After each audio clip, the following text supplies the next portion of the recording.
Alright, so ituloy na natin itong part 2 ng audit of liability. So kanina nga, doon sa part 1, diniscuss na natin yung overview. Okay, so this time, ang pag-uusapan naman natin ay yung mga substantive procedures. Okay, so meron tayong mga ilang substantive procedures na i-discuss dito. But of course, ano-ano ba yung mga PSP or primary substantive procedures? Ipakita natin. Ayan.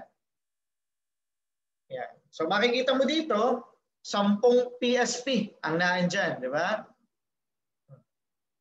Okay, so number 1, sa listahan natin yung tinatawag na reconciling of general ledger and subsidiary ledger. Actually, yung detalye nito, isa-isahin naman natin. Okay, so dito parang overview lang tayo, ano mang purpose kung bakit ito ginagawa. Okay, sabi ko nga sa inyo, dun sa mga nakaraang video natin ng audit of assets, current at saka non-current, particularly kapag halimbawa receivable, di ba? So sabi ko sa inyo, since ang receivable ay may control account, di ba, may subsidiary ledger yan or subledger yan, ang kauna-unahan mong gagawin ay hingin, okay, yung listahan o yung general ledger at saka yung subsidiary ledger na details or breakdown. At i-reconcile mo kung tama. Kasi nga, di ba, daling-dali ka halimbawa ng ibang PSP substantive procedure, nagpapa-confirm ka, kung ano-anong cut-off ang ginagawa mo, hindi naman pala tie up yung naandun sa breakdown at saka yung naandun sa unaudited FS. Di ba? Halimbawa, nakalagay na total ng liability 100,000. Tapos sa ino-audit mo, 50,000 lang o 75,000. So paano yung nangyari? Okay, so you have to reconcile yung subsidiary ledger at saka yung general ledger. Yun yung muna kauna-una, hinihingin mo yung reconciliation nila kung meron. Okay, kung wala, o ay di hingin mo lang yung record, ikaw ang mag-reconcile. Tingnan mo kung may difference. Okay, so ganun yung gagawin mo doon. Bago ka mag-start with the other substantive or primary substantive procedure, bago mo gawin itong 2 to 10 na yan. Nagkakaintindihan? Okay. Ano naman yung performing purchase and accounts payable cut-off? Okay, sabi nga natin, merong mga account na pwedeng ma-record sa hindi tamang accounting period. Halimbawa, yung mga payable and expenses na dapat i-record this accounting period, na-i-record sa kasunod na accounting period. Normally, bakit ba nangyayari yung ganun? Kasi yung mga bayarin, halimbawa na lang ay electricity or water, di ba, yung sa utilities, yung sa water, di ba? Normally, kailan ba natatanggap ang billing nan? Okay? Yung for the month of December, kailan matatanggap ang billing? January. Okay, so anong nangyayari? Minsan yung mga kumpanya hindi na nag-a-accrue. Ang ginagawa, kung kailan ma-receive ang billing, doon palang magre-recognize ng liability. Well, in fact, dapat saan ba ma-recognize yung liability at expense na yun? Diba? So kung pasok pa siya sa December consumption 2020 at hanggang December 31, 2020 ang cut-off mo, dapat ma-record yun ng December at hindi ng January. So yung liability and expense, dapat pasok pa rin ng 2020 at hindi 2021. Okay? So yun yung mga typical na na-encounter mo kapag cut-off. Kasi nagkakaroon ka ng issue sa completeness. Dahil hindi nga kompleto yung record, minsan na-understate. So overview lang muna yun. Yung details nun, i-discuss natin dun sa mga kasunod na slide. Okay, number 3. Ayan. Yung pagpapakonfirm. Saan ba yun? Ayan. Yung pagpapakonfirm ng liability sa ating mga creditor o yung confirming liabilities to debtor. Tayo yung debtor, papakonfirm natin sa creditor. Okay. Wala naman itong pinagkaiba dun sa pagpapadala mo rin ng confirmation sa bank at saka dun sa receivable. Diba? Ganun pa rin. Ang magpe-prepare ng confirmation ay si auditor. Diba? Ipapadala dun sa address na binigay sa atin ng ating mga client, ipapadala dun sa kanilang mga creditors and kailangan pagbalik sa atin directly. Okay, siliado. And then directly. Ngayon, kung halimbawa may mga instances nga na ibinalik or ibinigay yung reply ay kay company, o wala namang problema, wala tayong magagawa doon. Pero kailangan pagkuha mo kay client natin or kay company, siliado pa rin. Okay, kasi nga, dapat talaga directly sa atin yung naka-address yung reply. At hindi yun dapat makita ng client natin. Kasi tayo nga, magbe-verify nga tayo. Magkano bang naka-record? 100,000. Magkano ang pinakonfirm? Bakit siya 75,000 lang? Sino ang updated sa dalawa? Si debtor o si creditor? Yung mga ganon. Okay? So dito rin, syempre, kino-confirm din natin kung nag-i-exist talaga. Yan. Primarily. Okay? Ano pa? Number 4, ito naman typical. Talagang ginagawa mo naman to. Diba? Inspecting of supporting documents. Katulad halimbawa ng mga loan agreement, contract, mga invoices. Diba? Napatunay na mayroon tayong liability or mga receiving reports. Receiving reports para sa mga inventory. Diba? Na na-receive natin pero hindi pa natin binabayaran. So another proof na magkakaroon talaga tayo ng liability. Okay? Number 5. Ayan. Okay? Isa to sa mga highlight. Kasi nga, di ba, ang primary natin dito, tinitingnan as auditor, understatement. So ibig sabihin, kung unrecorded, understated ang liability. So tuturuan natin kayo dito sa mga susunod na video, paano ba ginagawa yung search for unrecorded liability. But the purpose is, okay, tinitingnan nga, baka nga may mga liability na dapat naka-record at saka merong mga disclosure na dapat na naka-disclose pero unrecorded and undisclosed. Yan, okay? Number 6, we have to test the accuracy, di ba? Ito yung mga tinatawag na mga related accounts, interest expense, interest payable, yung mga amortization. Okay. Ngayon, kapag testing of accuracy, ibig sabihin, performance ng computation. Uulitin mo.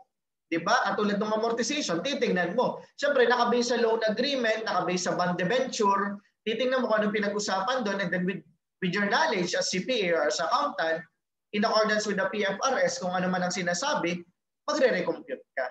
Okay, to verify whether it is the accurate amount.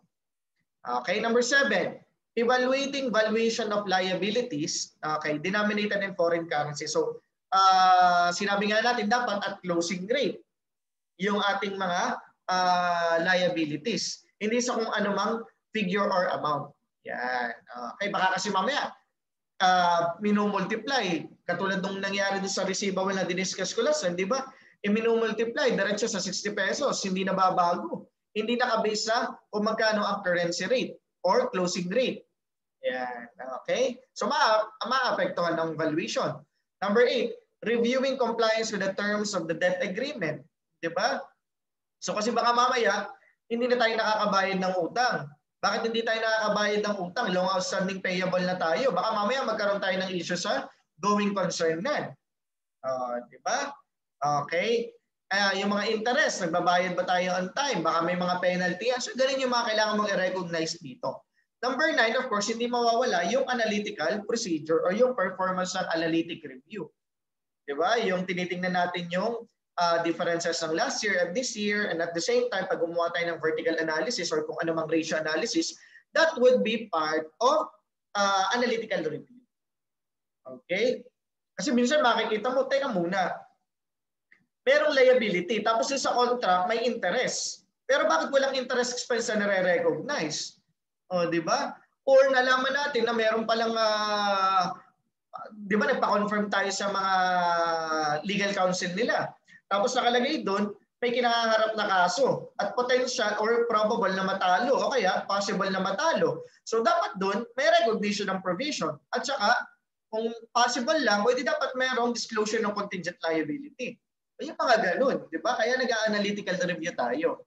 And then of course, kailangan din natin i-evaluate kung properly ba siya presented sa financial statements. Baka mamaya merong current portion, ikaw naman puro non-current lang. Di ba? Or di ba, financial liability, ginawa mong non-financial, and at the same time, kapag gano'n, di syempre magbabago ang iyong standard na gagamitin. So, kung mali ang classification, mali ang standard na ginamit, mali disclosure na gagamitin mo or gagawin mo. Nagkakaintindihan? So, ito yung mga typical PSP na ginagawa in general sa liabilities. Nagkakaintindihan? So, isa-isahin na natin. Sabi nga natin, kauna-unahan sa listahan ng procedure ay yung SL reconciliation with the general ledger. So sabi nga dito, anong primary audit objective natin? Makita kung complete at saka tama ang valuation. Kasi nire-reconcile mo nga eh. Diba? Ibig sabihin kung may diferensya yan, ibig sabihin may kulang. O kaya may sobra. And then, pagdating sa valuation, bakit din magkaiba? Paano ka magpapakonfirm na magkaiba? Okay, so anong purpose? To see if the liabilities in totality daw ha, appearing in the FS conforms with the breakdown. Yan. Baka mamaya nga nakalagay sa FS total 100,000 tapos ang breakdown lang sa 75. Teka muna, nasan yung 25,000 reconciling item? Kailangan nating i-verify, kailangan nating hanapin. Baka kasi kailangan magkaroon ng adjustment sa book natin. Oh, baka naman 75,000 lang talaga. 100,000 sa GL hindi na nai-update yung general ledger o yung subsidiary ledger, either way kung alin. So kailangan natin malaman. And sabi nga, ito ay starting point ng lahat ng substantive procedure para sa liability and related accounts. So huwag kang dadali ng ibang procedure na hindi mo to ginagawa. Kasi mamaya, hindi pala yun yung final amount. Kasi ikaw, pa-verify ka ng pa-verify. Sayang lang yung ginawa mong procedure. Lalo na kung confirmation yan. Kakaintindihan? Okay. So, generally, anong una mong gagawin? Of course, number 1, kuhain mo yung copy ng accounts payable na GL at saka SL. Kung may reconciliation sila. Kung wala naman, kumuha ka lang ng kopya, ng breakdown, at makikita mo naman sa FS kung magkano yung totality ng payable, di ba? Reconcile mo lang. Di ba? But before that, number 2, gagawin mo muna, baka naman mamaya, mali ang pagka-total, mali ang footing at saka cross-footing. Pag sinabi yung footing, inad mo, di ba? O, inad mo si breakdown, si SL. O, cross-footing, yung total, mali. So, test for clerical accuracy. Actually, yung number 1 at number 2, okay, yun naman yung laging ginagawa talaga. Okay, tetest mo yung accuracy. Lalo na kung masyadong madami. Kung naka-soft copy naman yan at naka-Excel file, madali lang yan. Diba? Okay, kung ang binigay sa'yo yung printed, ayan, pinapahirapan ka ni accountant, printed ang binigay sa'yo, kung bigyan ng soft copy, di wala kang magagawa. Mano-mano mong itetest, kakalculate mo talaga. Ayun. Okay. Assuming, okay na, pumasa na sa accuracy test, di i-reconcile mo na. Okay? And ngayon, kung may material difference, you have to investigate.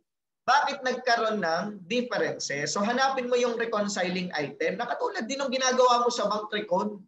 Diba? Sa test of bank record, ano ba ito? Tama ba itong mga reconciling items na to? Diba? Pagkakita mo sa mga reconciling items, you have to verify kung yun ba'y legit. Diba? And ano daw pa ang mga kailangan mong tingnan? Any unusual non-standard journal entry na putol na. Okay? So yung mga, kasabi ko nga sa inyo nung una, di ba? Nung una nating discussion, nakakita ako, debit to AR, credit to accounts payable. Debit to accounts receivable, credit to accounts payable. Ano yun? Di ba? Unusual yun. Non-standard journal entry yung magkasama ang AR at AP. Ano yun? Di ba? And then, eventually, we found out na yun nga, bumili pala ng property, yun, bakit naka-credit sa AP? Di ba, ikinash naman. Something like that, non-existing naman. Okay, yun pala, anong nangyari? Ginagawa lang temporary account yung accounts payable kasi hindi maisip daw. Kung hindi daw maisip, binayaran ng cash, hindi maisip. Hindi credit to cash lang yun. Alam mo naman yung mga ganyan, talagang kung lulusot.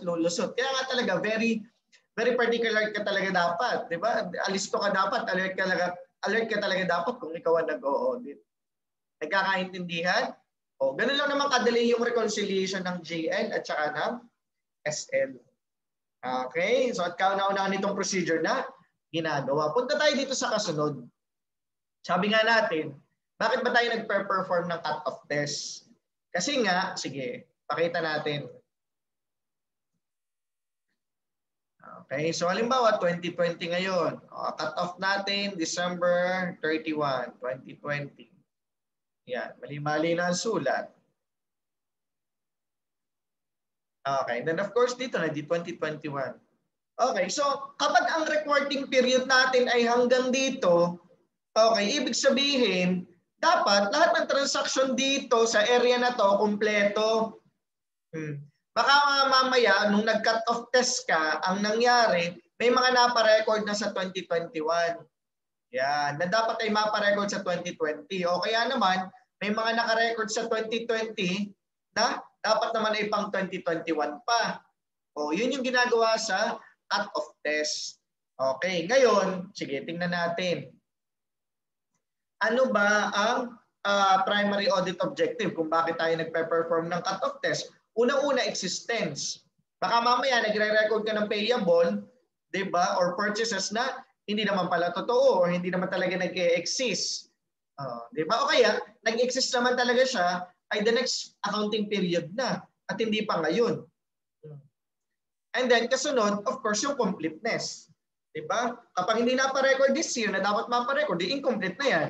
O kaya napa-record this year na dapat na next year, di hindi pa rin yung complete. And then, of course, yung obligation. Talaga bang may liability tayo as of December 31, 2020 o as of the reporting period? Yun yung mga primary audit objectives natin. Okay, ngayon. Ano ang purpose? Ito madali lang. To verify whether the transaction is what? Completely recorded in the proper accounting period. Kaya nga cut-off eh. Di ba? So in performing the cut-off test, the accounts payable and purchase cut-off test is normally conducted jointly in verifying the purchases, inventory, and payables recorded. Okay, ngayon, ipakita natin kung paano ginagawa kasi alam na natin yung procedure na, alam na natin yung objective. Alam na natin kung ano ang purpose. At kailangan daw, di ba, conducted jointly in verifying the purchases. So kapag kapag nagkanda ka ng procedure sa inventory, at saka sa purchases account, yung cost of sales, nadadamay itong si accounts payable. Okay? So, paano ba gagawin? How to perform the cut-off test? Sabi dito, obtain and examine invoices. Di ba? Kasi nga, kapag ikaw ay merong binentahan ka ng mga product, tapos hindi mo naman binayaran ng cash, normally anong i-issue sa'yo? Di ba? Invoice. Supplier's invoice. So makikita mo yun as supporting document. Kaya nga, di ba, from supplier, ano to? From supplier. And other entities and other documentation. Siyempre, may receiving report pa yan. Kasama naman dyan yung mga purchase requisition, mga ganyan, di ba? Other supporting recorded in the purchase journal and cash disbursement journal immediately before, okay, and after the reporting date. Okay, sa madaling salita, paano mo daw gagawin? Ganito. Halimbawa, cut off December 31, 2020. Ang ginagawa namin dati sa practice, ang ginagawa namin 10 days before at saka 10 days after. Okay, 10 days before and 10 days after. Ano yung 10 days before and 10 days after? Kukuha kami ng mga invoices at saka yung other supporting document na patunay na nagkaroon nga ng transaction. Titingnan lang namin yung mga date. Okay, dapat ang naka-date doon ay as of 2020. Di ba? Ngayon, kung may nakita kami halimbawa, 10 days before December 31. So December 21 to December 31. Halimbawa, ganun. Okay. December 21 to December 31, 2020. May nakita kami mga invoices na dapat ay pang 2021 at dapat dito naka-record pero dito napapunta. Kung material yun, kailangan mo yung ipa-adjust na kaagad kay client. Hoy, bakit yan naka-record na kaagad dito? Ano ba yan? Siyempre, maghihinala ka din. Ano ba to? Intentional ba to or unintentional? Baka mamaya,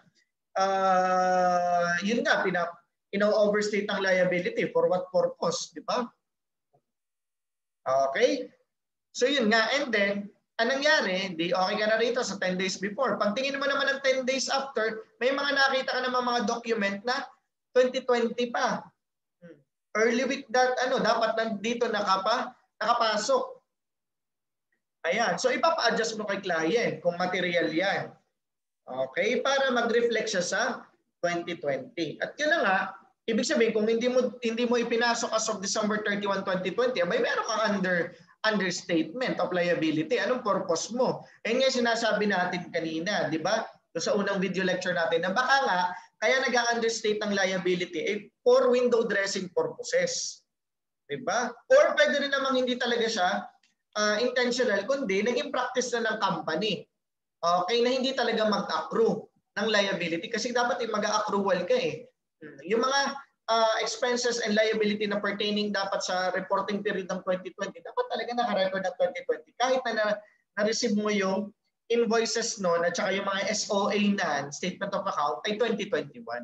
At titingnan mo kasi kung kailan ba na-consume yung expenses.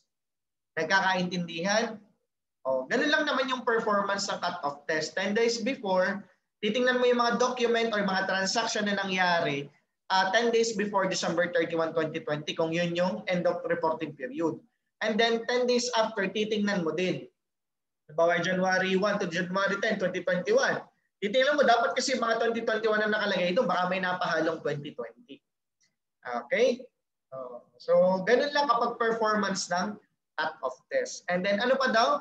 Review cut-offs in related areas such as purchases and inventory, paying particular attention in the goods in transit. Ibig sabihin, halimbawa, may paparating sa ating shipment. Di ba? Tinitingnan nga natin ano ba to, FOB shipping point or FOB destination. Kasi di ba, doon nagmamatter yung doon nagmamatter kung sino ang merong legal or liability na nabayaran yung freight. Kasi ibig sabihin na transfer na sa kanya yung rights and ownership ng inventory. Therefore, kung na-transfer na sa iyo yung rights, okay, any risk and rewards sa inventory, at yun ay inutang mo, therefore you have to recognize liability. Kaya nga tinitingnan yung mga goods in transit. Di ba? Kapag naka-FOB shipping point, ibig sabihin, at the point of shipping, di ba? Kahit naka-transit yan, atid na yan. Di ba? Basta pumasok sa 2020. Halimbawa, naka-transit ng December 30, 2020. Nasa FOB shipping po. So ibig sabihin tayo nang may-ari. We really have to recognize the inventory at saka yung payable. Ngayon na nangyari, dumating sa 2021. Ni-record mo lang 2021. Kailan ba nagsimula or na-recognize yung ating ownership dun sa inventory? 2020. So dapat 2020 pa lang naka-record na. Nagkakaintindihan po. Kaya binabantayan yung goods in transit. Okay? So confirmation of liabilities from creditors or confirmation of liabilities to debtor, di ba? So, ayun, alam mo itong sa confirmation na to, hindi to kasing importante ng confirmation with our customer. So sabi nga dito, the primary objective ng confirmation is to really verify kung nag-i-exist nga talaga yung liability. Kaya nga sabi ko nga sa inyo, kung meron mga long outstanding liability at ayaw talagang umamin ng kliyente na di kailangan ipa-verify. Actually, malalaman mo nga doon bakit kayo merong long outstanding liability? Kasi kanino kayo may utang? Walang maipakita sa yung document. Wala kang ma-verify. Di ba? Yun ang sinasabi natin, hindi talaga nag-e-exist. So, violation na kagad ng assertion yun, di ba? Malalaman mo rin doon yung valuation. Bakit? Halimbawa, nag-e-exist naman talaga siya. Okay, pero nung sumagot sa atin, ang laki ng diferensya doon sa naka-record. So we have to reconcile. Kailangan natin i-ayos yan. Sino ang may tamang record? Baka naman ang hindi updated ay si customer ni client mo. Diba? Si client mo naman tama, si customer ang hindi. Pwede kasi mangyari yung ganun Okay? And then of course, initingnan din talaga kung mayroong liability or obligation. Okay, ngayon, sabi ko nga, yung pagpapakonfirm ng layab ay hindi kasing importante. Muna tayong tubig. Lakas kasi ng boses Hindi kasing importante ng pagpapakonfirm ng AR. Bakit? Kasi nga, sa accounts payable, bago naman tayo mag-recognize sa accounts payable, meron naman itong mga supporting document. Diba? May mga agreement yan, meron mga, diba? May mga documentation. Kaya sabi dito, yung confirmation ng AP, accounts payable or payable, ay less necessary compared sa confirmation ng AR. Bakit? Kasi nga, pwede mo namang ma-verify using external evidences sa mga supporting document katulad ng kontrata, statement of account, invoices. Sino nagbibigay? Di ba third party o yung creditor? Alam ka naman magsinungaling yun. Kumbaga, between internal and external document, alin ba mas matimbang pagdating sa audit? Of course, yung external auditor, mas reliable yun. Kaya nga, okay, kapag hindi naman necessary, pwede ka namang hindi magpa-confirm ng accounts payable. Ngayon, may mga instances na kailangan mong magpa-confirm ng payable, either accounts payable or notes payable yan. Ang tanong, tuwing kailan? So sabi dito, however, there are instances that the AP confirmation is necessary when the following condition exists. Kapag nag-exist daw to, pag-usapan natin si AP muna. Kasi hinatin natin between AP and NP. Okay? So number 1, controls over the recording of vendor invoices. Di ba dumadating sa atin yung invoices, nire-record natin yon. At saka yung mga receiving report. Di ba galing doon sa inventory kapag na-receive na. Kapag daw yun ay ineffective, yan. At kumbaga, na-assess mo na ineffective yung way ng pagre-record nila. Baka naman hindi updated. Yun kasi yun eh, hindi agad na i-record ng tama. Okay. Ibig sabihin, pwede magkaroon ng delay sa pagre-record. So, ibig sabihin, pwede yung amount, hindi talaga yun yung amount. We have to confirm. Kakaintindihan? Ano pa? Few transactions involving large amount. Ibig sabihin yung mga material amount. Okay, o kaya yung mga one-time, big time na transaction na nagkaroon tayo ng liability. We really have to confirm that. Okay? And then of course, kapag daw merong mga numerous old balances, yung sinasabi ko nga sa inyo, yung kapag may mga long outstanding, okay, liability. Ngayon, wala kang problema kung non-existing yan. Aamin naman sa iyo yung ano eh, yung accountant na non-existing yan. Wala, i-adjust na agad natin. With debit, payable, credit, income na yan kasi hindi naman pala yan nag-e-exist. Okay, pero kung yan naman yung nag-e-exist talaga, pero sobrang tagal na yan, okay, sige, tanong nga natin. Pa-confirm nga natin kung may balance ba tayong ganyan. Kasi minsan may mga interview kang accountant na, ay nadatnan ang sagot sa'yo, ay nadatnan ko na po yan nasa system, naka-record na po talaga yun, hindi na po namin ginagalaw. Meron ka talaga maririnig na mga ganon. So kapag mga ganon, okay, sige, since hindi mo masagot, pa-confirm natin, sino ba yan? Yan. Kung material lang naman, kung immaterial, hindi mo gagawin yun. Okay, o ngayon, ginawa mo na lahat, nag-reply naman, naka-receive ka na ng reply from the creditor. Anong gagawin? Upon receipt of the confirmation reply, OID, i-reconcile mo yung nasa record ng kumpanya na hawak-hawak mo at saka yung sagot ng creditor. Diba? Doon sa accounting record. Kung may differences, i-follow up mo. Okay, tanungin natin si kliyente, i-reconcile. And then i-resolve yung difference by making adjustment. Okay, so kung kaya naman i-reconcile na kaagad, di client adjustment at hindi pa naman sarado ang libro eh. Okay, nagkakaintindihan po, we have to reconcile. Kung wala naman difference, di wala tayong pag-uusapan. Okay, let's now go to paano kung notes payable yan. So ang notes payable, di ba, kung makakaalala mo, yan ay supported by a negotiable promissory note. Yan. Ang kaibahan naman kasi nito, itong notes payable or promissory note, maraming pwedeng magbigay kasi sa iyo. Hindi katulad ng accounts payable, arising talaga yan in the normal or ordinary course of business. Kung mag-trade talaga siya, trade payable. Ngayon, nakaka-receive kasi tayo ng promissory note, not necessarily for the purpose of trading. Pwede rin yung mga non-trade. Okay. At ano nga yun? So, tingnan, basahin natin. As compared to the accounts payable, notes payable is supported by a promissory note and may be given for a variety of reasons. Okay. Pwede nga halimbawa, in the normal course of business, tayo ang magbibigay ng notes payable or promissory note. Diba? O kaya, in settlement of a long outstanding amount. So halimbawa, may accounts payable tayo, long outstanding na, ang ginawa natin para ma-extinguish yun, pinalitan natin ng promissory note. Talaga nagpa-promise na tayo na magbabayad tayo at a specific date. Kung may interest yan, naka-state din doon sa promissory note. So pwedeng ganon. O kaya, in return for loans from the affiliates, shareholders, banks, and other financial institutions. Diba? Ito yung mga non-trade. And to raise money in the short-term money market o yung mga commercial paper. So ibig sabihin, okay, ay yung mag-i-issue natin ng promissory note, marami palang purpose, hindi lang for the ordinary course of business. Okay? O ngayon, ano ngayon? Diba?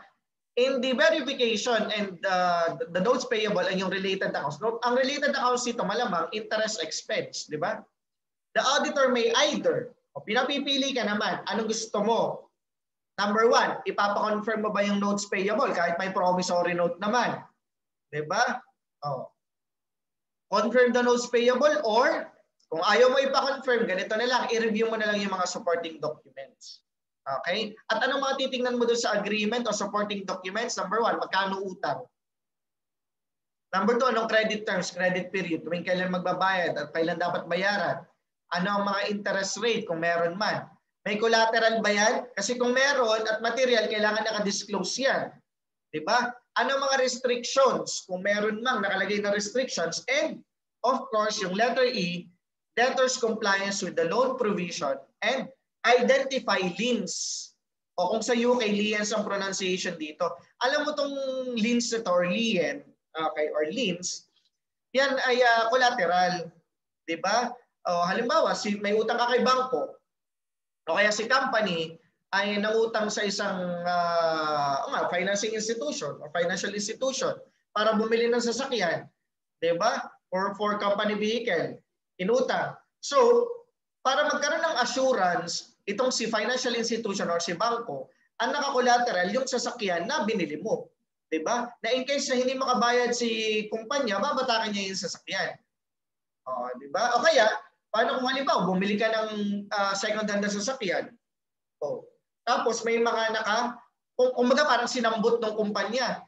Okay? Sa ibang kumpanya rin, yung sasakyan, kumbaga nagamit na, yung pala meron pang nakakabit doon na payable na babayarin. So ikaw ang magsa-shoulder nun kung binili mo yon. O kung hindi ka makabayad, babatakan yun, naka-collateral. Yun yung concept ng liens or lien. Okay? Kakaintindihan? And then of course, dapat naka-disclose yun sa notes to the financial statements. Kung may mga security interest o yung mga naka-pledge, yung collateral nga, di ba, as loan collateral. Parang yung sinasabi natin sa lien. Di ba? Kailangan, lalo na kung ito ay mga real property katulad ng lupa. Ay naku, dapat talaga naka-disclose yan. So, those to the financial statements. Okay? And then, ano gagawin mo? Kung halimbawa, pinili mong ipa-confirm talaga, di ganun din, upon receipt ng confirmation letter, ano mangyayari? I-reconcile mo doon sa kung magkano yung naka-record sa accounting record nila. Kung may differences, ipaayos na kaagad. Okay? At ipa-adjust. Nagkakaintindihan po? So, yun lang muna for this part 2. Okay? Yung general overview ng PSP. Ano pa yung mga didiscuss natin? GLSL record, cut-off test ng purchases at saka ng liability. At saka number 3, ito na ang confirmation. Okay, so thank you very much for your listening. I hope makinig ka doon sa part 3 at part 4. Kung may part 4, siguro hanggang part 4 lang. Okay, nitong audit of liabilities. And of course, magpasalamat tayo sa ating references, sina Sir Asuncion Gina and Escala sa kanilang applied auditing. Okay, so thank you for listening and stop sharing na tayo. Okay, tune in ka lang doon sa mga susunod nating video. Thank you.